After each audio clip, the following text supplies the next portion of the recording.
কৃষ্ণ। সুপ্রিয় ভক্তবৃন্দ, আজকে আমরা ভগবদ গীতার বিজ্ঞান যোগের 19 নম্বর শ্লোক আলোচনা করব। 19 নম্বর শ্লোকে ভগবান আমাদের বলছেন, সবাই করজোরে বলো, বহুনাং জন্ম নামন্তে জ্ঞানবানাং প্রপদ্যতে বাসুদেব সর্বমিতি সমহাত্মা সুদুর্লভ। ভগবান বলছেন বহুনাম, বহু জন্ম নাম, জন্মের অন্তে পরে জ্ঞানবান তত্ত্বজ্ঞানী মাম আমাতে প্রপদ্যতে প্রপত্তি করেন বসুদেব সর্বম সমস্ত ইতি, এভাবেই সেই রূপ মহাত্মা মহাপুরুষ সুদুর্লভ, অত্যন্ত দুর্লভ। ভগবান বলছেন বহু জন্মের পর তত্ত্বজ্ঞানী ব্যক্তি আমাকে সর্বকারণের পরম কারণ রূপে জেনে আমার শরণাগত হন। বহু জন্মের পর, তাহলে এক জন্ম, দু জন্ম, তিন জন্ম না, বহু বহু জন্ম। যেমন আমরা সবাই জানি 84 লক্ষ জন্ম আমাদের লাভ করতে হয়, কিন্তু ভগবান বলছেন বহু জন্মের পর, মনুষ্য রূপে বহুবার জন্মানোর পর কোনো তত্ত্বজ্ঞানী ব্যক্তি সর্বকারণের পরম কারণ রূপে আমার শরণাগত হন। কোনো তত্ত্বজ্ঞানী ব্যক্তি আমাকে সর্বকারণের পরম কারণ রূপে অবগত হন। ভগবান গীতায় বলছেন, ব্রহ্মসংহিতায় একটি শ্লোক আছে, ঈশ্বর পরম কৃষ্ণ সচ্চিদানন্দ বিগ্রহ অনাদির আদি গোবিন্দ সর্বকারণের কারণ। এই যে সর্বকারণের পরম কারণকে, সেটা যদি খুঁজে বের করতে হয় আমাদের গীতা অধ্যয়ন করতে হবে। গীতায় কৃষ্ণ বলছেন সর্বকারণের আমি পরম কারণ। কৃষ্ণ নিজে বলছেন সর্বকারণের আমি হচ্ছে একমাত্র পরম কারণ। ওই জন্য এখানে বলা হচ্ছে বহু জন্মের পর তত্ত্বজ্ঞানী ব্যক্তি আমাকে সর্বকারণের পরম কারণ রূপে জেনে আমার শরণাগত হন। সর্বকারণের পরম কারণ, যা কিছু এই জগতে আসছে, যা কিছু এই জগতে ঘটছে এবং যা কিছু এই জগৎ থেকে যাবে, সব কারণের পরম কারণ হচ্ছেন ভগবান। সেই রূপ মহাত্মা অত্যন্ত দুর্লভ। সেই রূপ মহাত্মা শব্দটা এখানে কি বলা হচ্ছে? মহাত্মা। যারা ভগবানকে সর্বকারণের পরম কারণ জানেন তারা কিন্তু সাধারণ কেউ না, তারা হচ্ছেন মহাত্মা। এটা ভগবানের কথা, তারা মহাত্মা। মহাত্মাকে ভাঙলে কি পাই? মহান যুক্ত আত্মা সমান মহাত্মা। মহান যুক্ত আত্মা, মহান আত্মা কাকে বলা হয়? যেই আত্মা শুধু নিজের কথা ভাবে না, যেই আত্মা শুধু তার পরিবারের কথা ভাবে না, যেই আত্মা এই জগতের সকলের মঙ্গলের কথা ভাবে, এই জগতের সকলের মঙ্গল বিধান করার কথা ভাবে, তাকে বলা হয় মহাত্মা। যেমন একটা ছোট্ট আমরা উদাহরণ দিই, গান্ধীজির আগে কি টাইটেল বসে? মহাত্মা গান্ধী। কেন? গান্ধীজি এই দেশের জন্য লড়াই করেছিলেন, সবার জন্য লড়াই করেছিলেন, তাই গান্ধীজিকে উপাধি দেওয়া হচ্ছে কি? মহাত্মা, যার আত্মা সকলের কথা ভাবে। ঠিক সেরকম ভগবদ গীতা এখানে বলা হচ্ছে সেই রূপ মহাত্মা অত্যন্ত দুর্লভ। কোন রূপ মহাত্মা? যে সর্বকারণের পরম কারণ ভগবানকে জেনে সবকিছু ভগবানের জন্য করেন, ভগবানের প্রতি শরণাগত হন, তিনি হচ্ছেন এই জগতের দুর্লভ ব্যক্তি এবং তিনি মহাত্মা রূপে এই জগতে পরিচালিত হন। তাৎপর্য বলছেন, বহু বহু জন্মের ভগবত ভক্তি সাধন করার ফলে অথবা পারমার্থিক কর্ম অনুষ্ঠান করার ফলে জীব এই অপ্রকৃত বিশুদ্ধ জ্ঞান প্রাপ্ত হয়। বহু বহু জন্মের ভগবত ভক্তি সাধন করার ফলে, বহু বহু জন্মের, বহু বহু বলতে কি, আজকে মানব রূপে জন্মেছি, ভগবানকে অল্প জানলাম, একটু জানলাম, এই জীবন শেষ হয়ে গেল, আবার দুর্লভ জীবন মানব জীবন যদি পাই, আবার আমরা ভগবানকে জানলাম। এইভাবে বহু বহু জন্ম যখন আমরা লাভ করার পর পারমার্থিক কর্ম অনুষ্ঠান করার ফলে, পারমার্থিক কর্ম কি? পূজা পাঠ, গীতা পাঠ, এই জাতীয় ভগবানকে দর্শন করা। পারমার্থিক ক্রিয়াকলাপ মানে কি? দান দেয়া, দক্ষিণা দেয়া, ব্রাহ্মণ ভোজন করানো, ভগবানকে প্রণাম নিবেদন করা, দেবদেবীদের পূজা পাঠ করা, এই যে পারমার্থিক কর্ম অনুষ্ঠান করার ফলে জীব এই অপ্রকৃত শুদ্ধ জ্ঞান প্রাপ্ত হয়। জীব এই অপ্রকৃত শুদ্ধ জ্ঞান, অপ্রকৃত মানে যেই জগতে ভগবান স্বয়ং বাস করেন সেটাকে বলা হয় অপ্রকৃত জগৎ, আর সেই অপ্রকৃত জগতের বিশুদ্ধ জ্ঞান। বিশুদ্ধ মানে যাতে কোনো রকম খারাপ জিনিস নেই, কোনো রকম বাহ্য জিনিস নেই, সবটাই কিন্তু শুদ্ধ বিশুদ্ধ জ্ঞান প্রাপ্ত হয়। পারমার্থিক উপলব্ধির চরম লক্ষ্য হচ্ছে পরম পুরুষোত্তম ভগবান। পারমার্থিক উপলব্ধির প্রারম্ভিক স্তরে সাধন যখন ভোগ আসক্তির জড় বন্ধনে নিবৃত্ত করার চেষ্টা করেন, তখন তার প্রবৃত্তি কিছুটা নির্বিশেষবাদীর প্রতি আকৃষ্ট থাকে। সাধন যখন, সাধন মানে কি? যেটাকে আমরা পেতে চাইছি, সাধন। সাধন যখন ভোগ আসক্তির জড় বন্ধন নিবৃত্ত করার চেষ্টা করে, যখন জড় বন্ধন থেকে নিবৃত্ত করার চেষ্টা করে, মুক্ত করার চেষ্টা করে, তখন তার প্রবৃত্তি কিছুটা নির্বিশেষবাদীদের প্রতি আকৃষ্ট হয়। নির্বিশেষবাদী মানে কি? ভগবানের কোনো রূপ নেই, ভগবানের কোনো আকার নেই, এই যে ভাব, এটাকে বলা হয় নির্বিশেষবাদী। ভগবানকে সাকার বলে মনে করেন না, ভগবানকে নিরাকার বলে মনে করেন, তাদেরকে বলা হয় নির্বিশেষবাদীর প্রতি আকৃষ্ট থাকে।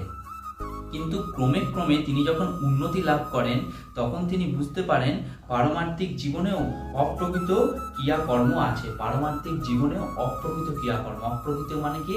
যেটা ভগবান স্বয়ং আমাদের শেখাচ্ছেন, যে ভগবান কি বলা হচ্ছে? ব্রজেন্দ্র নন্দন যেই শচীসুত হইল সেই, বলরাম হইল নিতাই, পাপি তাপি যত ছিল হরিনামে উদ্ধারিল, তার সাক্ষী জগাইয়ার মাথায়। এটা আমরা চৈতন্য চরিতামৃতে পাই। কি বলছেন? ব্রজেন্দ্র নন্দন যেই, ব্রজেন্দ্র নন্দনকে কৃষ্ণ, সেই কি হয়েছে? কলিযুগে শচীসুত হয়েছে, শচী মায়ের পুত্র রূপে এসেছেন। আর দাপর যুগের যিনি দাদা বলরাম, তিনি এসেছেন কে? বলরাম হইল নিতাই, নিত্যানন্দ বহুরূপে এসেছেন। তাই জগৎকে শিক্ষা দিচ্ছেন যে দেখো, কিন্তু ক্রমে ক্রমে যখন উন্নতি লাভ করি আমরা, যখন আমরা আস্তে আস্তে উন্নতি লাভ করি, দান দক্ষিণার মাধ্যমে যখন উন্নতি লাভ করি, তখন তিনি বুঝতে পারেন যে পারমার্থিক জীবনে অপ্রকৃত ক্রিয়াকর্ম আছে। পারমার্থিক জীবনে অপ্রকৃত মানে ভগবানকে জানার যে পদ্ধতি, কার্য, সেটা আছে, এবং তাকে বলা হয় ভক্তিযোগ। অপ্রকৃত ক্রিয়াকর্ম কি? যেটা এই জগতের ক্রিয়াকলাপ না, যেটা করলে কখনো বন্ধনে আমরা আবদ্ধ হই না। যেমন এই জগতে আমরা বাইরে কাজ করছি, মাঠে কাজ করছি, ব্যবসার ক্ষেত্রে কাজ করছি, অফিসে চাকরি করছি, এই যে কার্য, এর দ্বারা বন্ধন সৃষ্টি হয়, এর দ্বারা কিন্তু বন্ধন সৃষ্টি হয়, যেটাকে বলা হয় মায়ার বন্ধন, সম্পর্কের বন্ধন। কিন্তু যখন কোনো ব্যক্তি ভগবানের জন্য কার্য করে, সেটার দ্বারা কিন্তু বন্ধন সৃষ্টি হয় না, সেটা ভক্তিতে পরিণত হয়। এবার ভগবানের জন্য কার্য কিরকম? শাস্ত্রে বলা হচ্ছে, যেমন ভগবানের পূজার জন্য বাসন পরিষ্কার করা, মন্দির পরিষ্কার করা, এমনকি শুধু তাই নয়, ভগবানকে শৃঙ্গার করা, ভগবানকে সাজানো, ভগবানকে আরতি করা, ভগবানের জন্য ভোগ রন্ধন করা, ভগবানকে সেই ভোগ নিবেদন করে সেই মহাপ্রসাদ গ্রহণ করা, সব কিছুই কিন্তু অপ্রকৃত ক্রিয়াকর্ম। এটাকেই বলা হয় ভক্তিযোগ। ভক্তিযোগের অর্থই হচ্ছে এটা, সব কিছু ভগবানকে দেয়া, এটা হচ্ছে ভক্তিযোগ। এখানে বলছেন জীবনের অপ্রকৃত ক্রিয়াকর্ম আছে এবং তাকে বলা হয় ভক্তিযোগ।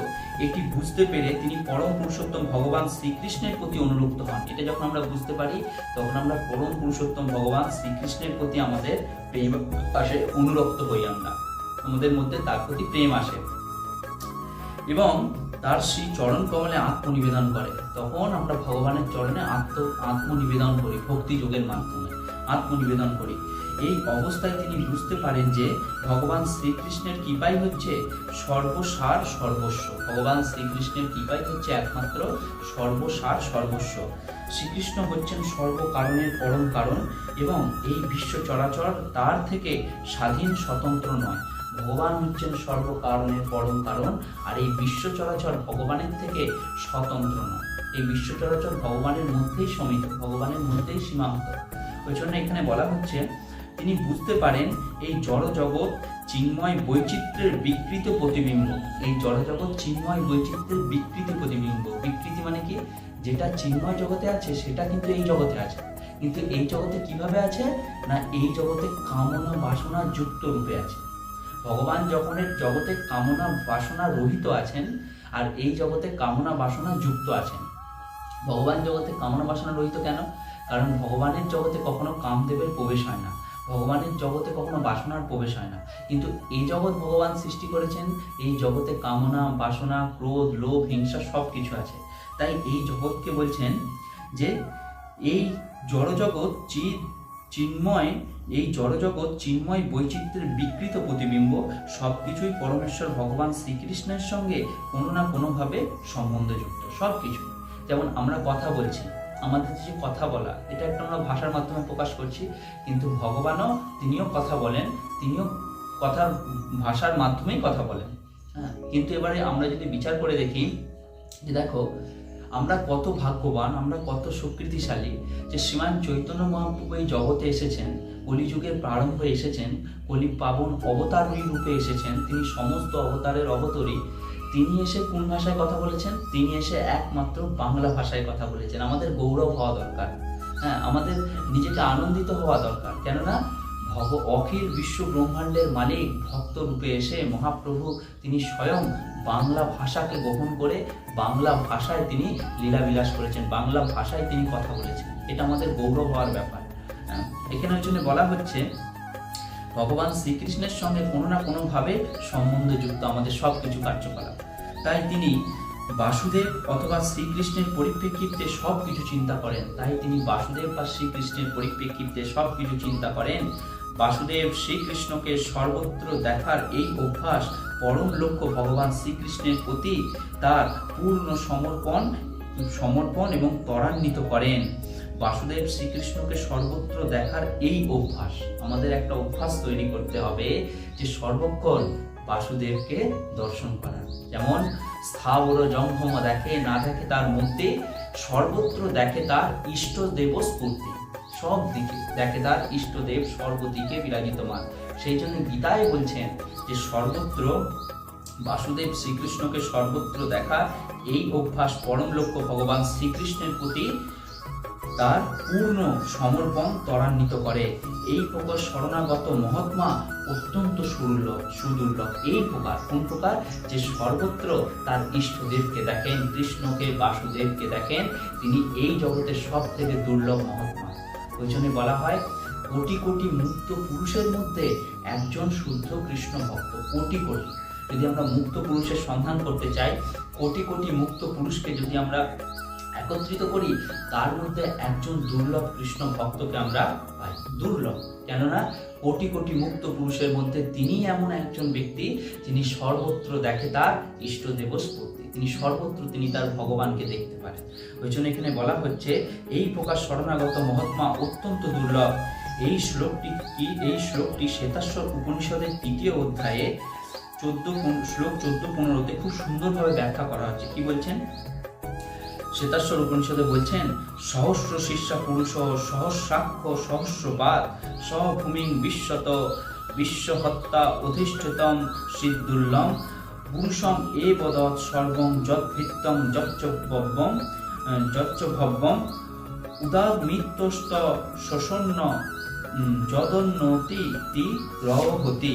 এখানে ভগবান বলছেন, ছান্দোগ্য উপনিষদে বলা হচ্ছে যে ন চৈব বাচ ন চক্ষুরাশি ন শ্রোত্রাণি ন মানসাং সীতাচক্ষতে প্রাণ ইত্যাব্য চক্ষতে প্রাণ হৈব বৈতানি সর্বাণি ভবন্তি।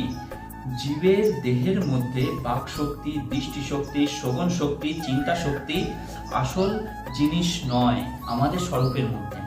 জীবের দেহের মধ্যে বাক শক্তি, আমরা যে কথা বলছি সেই কথা বলার শক্তি, দৃষ্টি শক্তি আমরা যে দেখছি সেই দেখার শক্তি, শ্রবণ শক্তি আমরা যে শুনছি সেই শোনার শক্তি, এবং চিন্তা শক্তি আমরা যে চিন্তা করছি প্রত্যেকটা বিষয়ে সেই চিন্তা শক্তি আসল জিনিস নয়, প্রাণ শক্তি সমস্ত ক্রিয়াকলাপের কেন্দ্রবিন্দু। কত সুন্দর ভগবান বলছেন গীতায়। কি বলছেন? আমাদের মধ্যে যে কথা বলার শক্তি, দেখার শক্তি, শ্রবণ করার শক্তি, এমনকি চিন্তা শক্তি, এই যা কিছু শক্তি আমাদের মধ্যে আছে, প্রাণ শক্তি সমস্ত ক্রিয়াকলাপের কেন্দ্রবিন্দু। একমাত্র প্রাণ শক্তি, যদি আমাদের শরীরে প্রাণ না থাকে আমরা দেখতেও পাবো না, শুনতেও পাবো না, বলতেও পারবো না এবং চিন্তা করতেও পারবো না। তাই এই সমস্ত শক্তিকে কে ধরে রেখেছে? একমাত্র প্রাণ শক্তি। প্রাণ শক্তির সমস্ত ক্রিয়াকলাপের কেন্দ্রবিন্দু। ঠিক সেই একই রকমভাবে ভগবান বাসুদেব অর্থাৎ পরম পুরুষোত্তম ভগবান শ্রীকৃষ্ণ হচ্ছেন সব কিছুর মধ্যে মূল সত্তা। ভগবান হচ্ছেন সব কিছুর মধ্যে মূল সত্তা। তাহলে যেমন উদাহরণ দিচ্ছেন কি, এই দেহের মধ্যে সব থেকে মূল সত্তা কি আছে? প্রাণ শক্তি। যদি প্রাণ থাকে তবে আমরা দেখতে পাবো, তবে বলতে পারবো, তবে শুনতে পারবো, তবে চিন্তা করতে পারবো। ঠিক সেরকম ভগবান আছেন বলে এই জগতে সবকিছু অনায়াসে পরিচালিত হচ্ছে। সূর্যদেব ঠিক সময় উদিত হচ্ছেন, ঠিক সময় সূর্যদেব আবার অস্তে যাচ্ছেন, ঠিক সময় চন্দ্রদেবের আগমন হচ্ছেন, ঠিক সময় দিন হচ্ছে, রাত্রি হচ্ছে, ঠিক সময় মতো এই জগতে বৃষ্টি হচ্ছে, সময় মতো ফসল উৎপাদন হচ্ছে, সমস্ত কিছু নিয়মের মধ্যে চলছে। কেননা এই সমস্ত সত্তার মধ্যে ভগবান বাসুদেব তার পরম পুরুষোত্তম ভগবান শ্রীকৃষ্ণ হচ্ছেন সব কিছুর মধ্যে মূল সত্তা। এই দেহের মধ্যে বাক শক্তি, দৃষ্টি শক্তি, শ্রবণ শক্তি, চিন্তা ভাবনার শক্তি আদি রয়েছে, কিন্তু এইসব পরমেশ্বর ভগবানের সঙ্গে সম্বন্ধযুক্ত না হয়। কিন্তু এইসব যদি পরমেশ্বর ভগবানের সঙ্গে সম্বন্ধযুক্ত না হয় তাহলে এগুলির কোনোটারই গুরুত্ব থাকে না, এগুলির কোনোটারই গুরুত্ব থাকে না। যেমন ভগবানকে বাদ দিয়ে যদি আমরা কিছু ভাবি, সে সব কিছুই কিন্তু নিরর্থক। যেমন ভগবান আমাদের কথা বলার শক্তি দিয়েছেন, ভগবান শক্তি দিয়েছেন, আমরা কথা বলছি কত রকম, সংসারের কত রকম কথা বলছি, জগতের কত রকম আলোচনা করছি, এর দোষ দেখছি, তার নিন্দা করছি মুখ দিয়ে, এই শক্তি বাক শক্তি দিয়ে।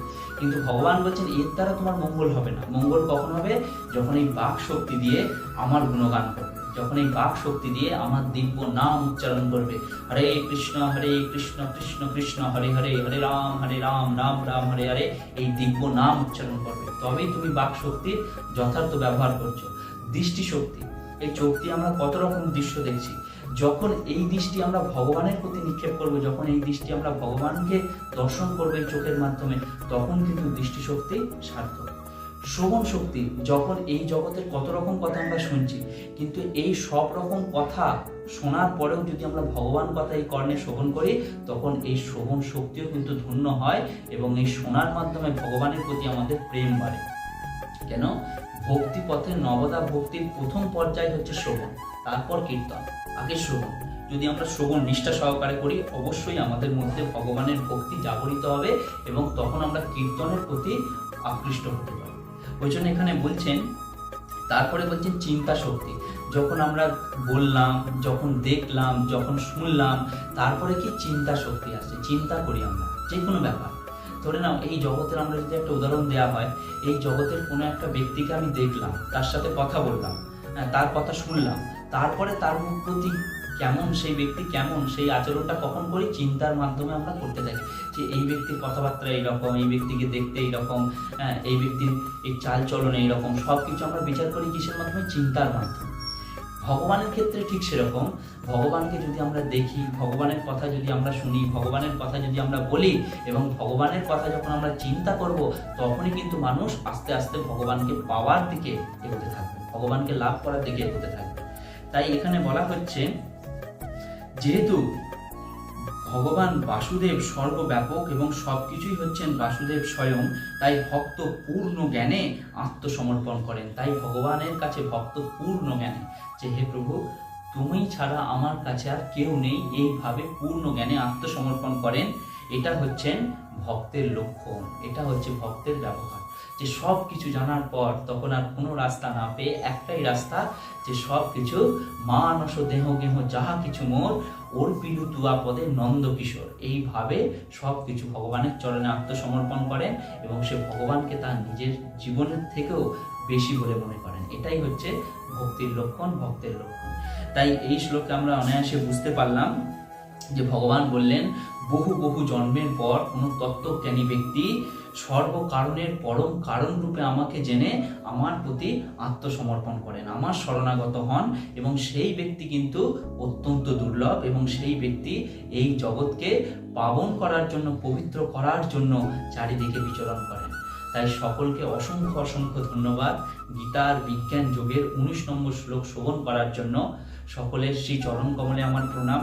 আপনারা সময় দিয়ে এই ভিডিওটা শ্রবণ করলেন, তাই সকলকে আমি একটা অনুরোধ করব, এই ভিডিওটাকে আরো বেশি করে শেয়ার করে দিতে, বেশি করে প্রচার করে দিতে, যাতে আমাদের মতো আরো যারা এই ভগবদ গীতার দিব্য বাণী সম্পর্কে অজানা রয়েছে, তারা যাতে এই বাণীর দিব্য জ্ঞান লাভ করে তাদের জীবন ধন্য করতে পারে। সকলকে অশেষ ধন্যবাদ। সকলে মিলে আমরা ভগবান নাম একবার উচ্চস্বরে করব, হরে কৃষ্ণ কৃষ্ণ কৃষ্ণ হরে হরে, হরে রাম রাম রাম হরে হরে, হরি বল।